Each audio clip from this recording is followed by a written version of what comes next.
river is you have a lot of waterfalls and pumps that produce a lot of current, which gives you more of a river or creek experience than your typical pond. And you can even have rocks and boulders in a section of it to make it look like river rapids, and also stock it with those fish that really enjoy the current, like your trout, spotted bass, and fish that have developed those ambush techniques where they hide behind rocks and let the current push the bait to them. So with most lazy rivers, they're pretty narrow and wind around and usually connect at both ends. But the key to making a successful lazy river is water movement. So you've got to generate enough flow by pumps and waterfalls to keep that water moving at all times. So right now I'm in the process of calculating how many pumps and the power requirements to supply enough current for our lazy river. So I'm pretty excited about this one. I think it's very unique and something we could have a lot of fun with. So for each of these pond ideas, I've also scouted areas out at our farm where we would install the pond, or in this case, the lazy river. So for a lazy river, you don't need a grade in the terrain. So we've got a perfect area out here in this flat field, which gives us all the room we need for installing it. And we would also add some trees and plants and other things to give it that Amazon River vibe. And our next pond build design is an indoor pond. How cool would it be to have a pond indoors that would allow you to control all the variables like sunlight, temperature, wind, and even rain? And I've been working on this idea for years, and I think the best way to make this work is a building with a retractable roof. Because if you're going to have trees and plant life, you're going to need to open the roof up at times to get some sunlight. But one of the coolest parts about this design is being able to control things like the water temperature. Because a lot of fish like largemouth bass use that water temperature to gauge when to spawn. And I've heard of hatcheries controlling that water temperature so that not only do they get a spring spawn, but they could also get a fall spawn with the right conditions. Not to mention you could also keep that water temperature warm all year long, which would give the fish a 365-day growing season and potentially allow you to grow some really big fish. Another nice feature is you could also install indoor lighting that simulated the sun being out for longer parts of the day, or make it darker for longer periods of the day,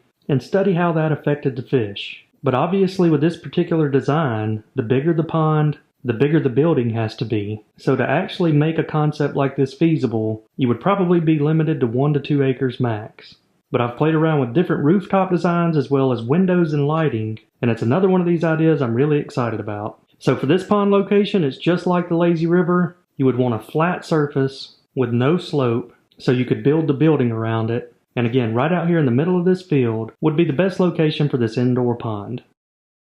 So the third pond design location would be right out here beside the 5-acre pond, and was actually intended to be the original location for the 5-acre pond, but it got changed at the last minute. And the reason this is a perfect location is because the land tapers down into the bottom towards the trees, and it would require very minimal excavation of dirt. You would simply just have to build the dam. So we had already done the water flow calculations for this area, and I believe the best pond design would have the water go right up to the edge of the trees and also have several islands in it, which would help reduce the amount of water volume needed, because this pond could be 8 to 10 acres in size and a good bit deeper than the original 5-acre pond. And you can see as we lower the drone down, you'll notice the elevation change as you see the hill almost completely cover up some of those trees we planted. So we're about 20 feet lower right here at the base of the hill, which would be roughly the depth of the pond right here in the dam area. And the reason I mentioned adding the islands to reduce the watershed requirements is because when we built the 5-acre pond,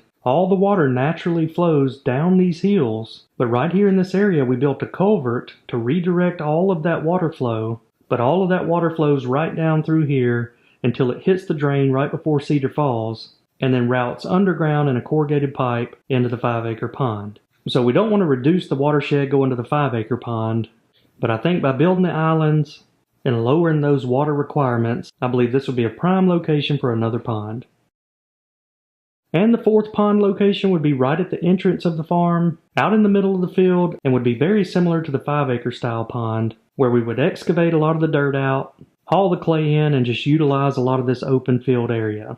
And again, it's hard to tell from the angle of the drone, but as we lower down, you can begin to see some of the grade of the land here. And it's the exact opposite of that last scenario. As you can see, the hill almost covers up the shop, which is going to be about another 15 to 20 foot drop. And the reason you want to pick areas like this is because you save a lot of money in the excavation portion of the pond build when you have those natural elevation changes. But over the past 4 years, I've learned a lot from the 5-acre pond, And there would be several things I'd do different to improve the pond if we build another one of these conventional ponds like the Crimson Oak. But what I'm most interested to hear is what type of water feature would you guys like to see as our next build? Option number 1 would be the lazy river theme. Option number 2 would be the indoor pond. Option number 3 would be the 8 to 10 acre island pond. And option number 4 would be your 7 acre. So leave me a comment down below and let me know which one you'd like to see. Because after all, I want to build something that we're all interested in. But next up, let's head over to Cedar Falls. I got something very exciting I want to show you.